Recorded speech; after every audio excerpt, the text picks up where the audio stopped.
Hi, BERNA. Hi, Steve.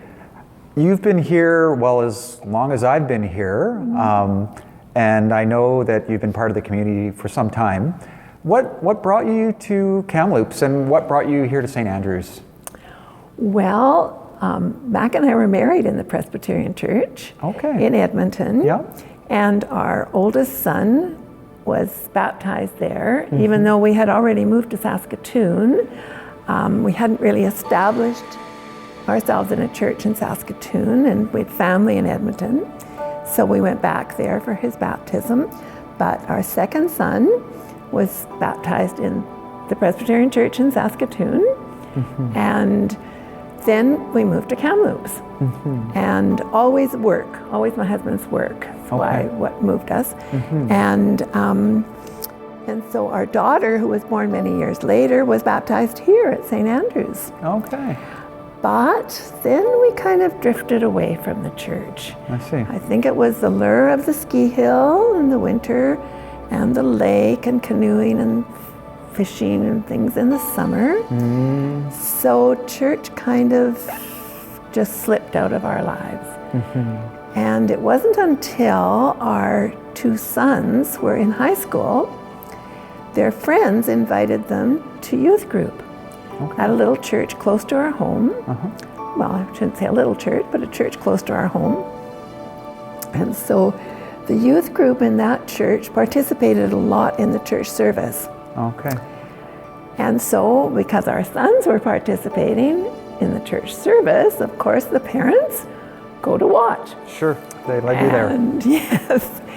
And so we just, after a few times of watching, we got to know the people. They were friendly, and the pastor was wonderful, his wife was wonderful. And we started going to that church.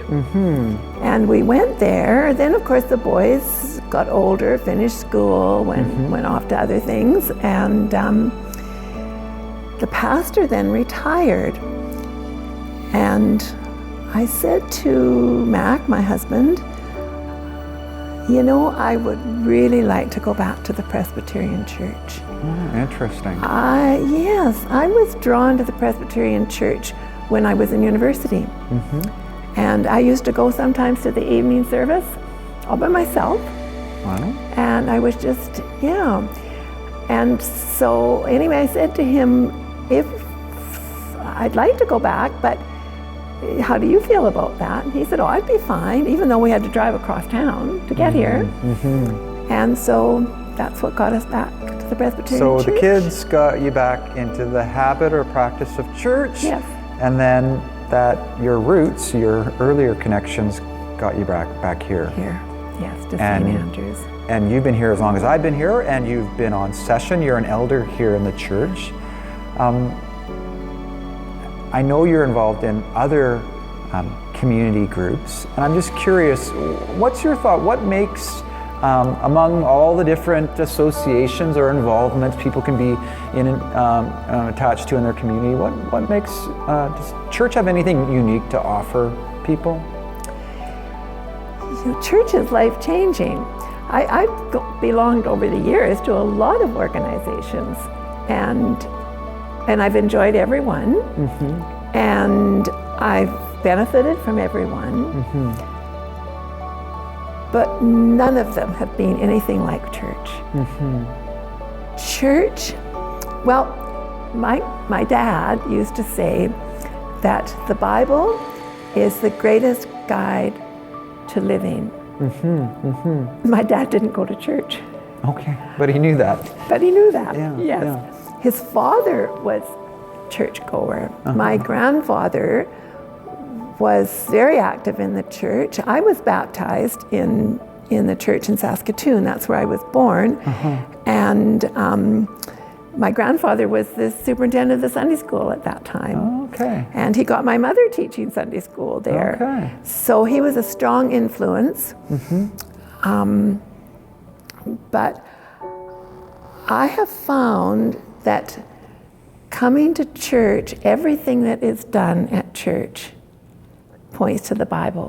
The Bible is in everything. Scripture is in everything we do in church. The children's story, the singing, of course the sermon. But every part of it, there's nothing that goes on in our church that doesn't point to the Bible. Sure. And point to Jesus. Yeah. And I know for some people, like we have our pulpit Bible here. For some people, that's just sort of an ornament, maybe a dusty old book that they've seen a few times. But who you encounter in the Bible, the God you encounter in the Bible, is that history, or is that something that's real in your life? And if so, how is it real? If you read the Bible from start to finish, which I was encouraged to do, I was encouraged to read an easy version of the Bible by our sons when they were in youth group. No kidding, boy, they were. No kidding, it was the mother of one of the other. They really grabbed me in. Yeah. I read it from start to finish, and I don't know how anyone could read the Bible start to finish. It was like a novel. I couldn't put it down. Yeah. I'd be up late at night reading the Bible. Everything is connected. Everything is connected. You come through that, you have to believe that there is a God, because it was written over so many years, and there's a continuity through it. How have you experienced, the Bible tells a story about this God that we worship and this Jesus that we've encountered. How have you encountered or experienced that in your own life? Like, how has that come off the pages? Where have you encountered God? Through the church, I've come to really trust God. But there's been so many times where I really felt that a presence of God in our lives. Okay. And probably the most dramatic, certainly not the only time, but probably the most dramatic, was when my husband and I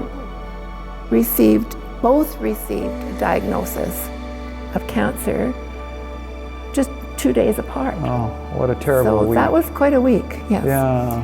And we knew we would both need surgery. And we have no family, at that time I have no family here in Kamloops. Wow. And the doctor had said, you better rally the troops. And you're thinking, what troops? What troops, exactly. So we're standing beside our motor home, and I looked at my husband and I said, I just would love to get into the motor home and just drive off somewhere.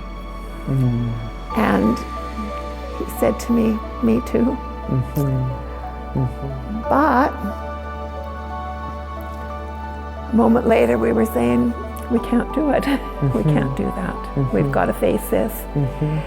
And the most amazing feeling of peace came over us just by saying that. Just by saying we have to face this. And throughout the whole time, I had my surgery. Then I was recovered enough when he had to go off to Vancouver for his surgery. He has a cousin there that looked after him. Our son was there. And then it turned out I needed another surgery. Oh, boy. And I went to Kelowna for that. But by then my husband was recovered enough. It was amazing the way we were looked after. And people would say, well, how are you doing this? And I don't know. There's no answer but God in our lives, because we had no fear, we had no anxiety, we just put one foot in front of another, and it happened. And yet to this day, I find that really amazing. Peace that passes all understanding. Absolutely. It's written in the Bible, right? Exactly, Yeah. yes. And we feel so blessed and have so much gratitude for that. And the people that looked after us from this church, it's unbelievable. The prayers, we were so well fed. Somebody said, well, you know, maybe you should have a bin in your front, by your front door because of all the food that was coming. Oh my goodness. It was absolutely amazing. Wow. So I think that our faith took a huge leap, giant leap. Who would have expected Then. 2 diagnoses of cancer that something good would come out of that? Absolutely. Yeah. And that was 10 years ago. 10 years ago. Wow. Yes. Wow. So here we are. I'm glad you didn't get into that travel trailer and just head off down the road. Oh, believe me, we've counted our blessings so many times that we didn't do that. Yes, yes. Well, thanks for sharing your story with us today, Berna. Well, thank you for listening.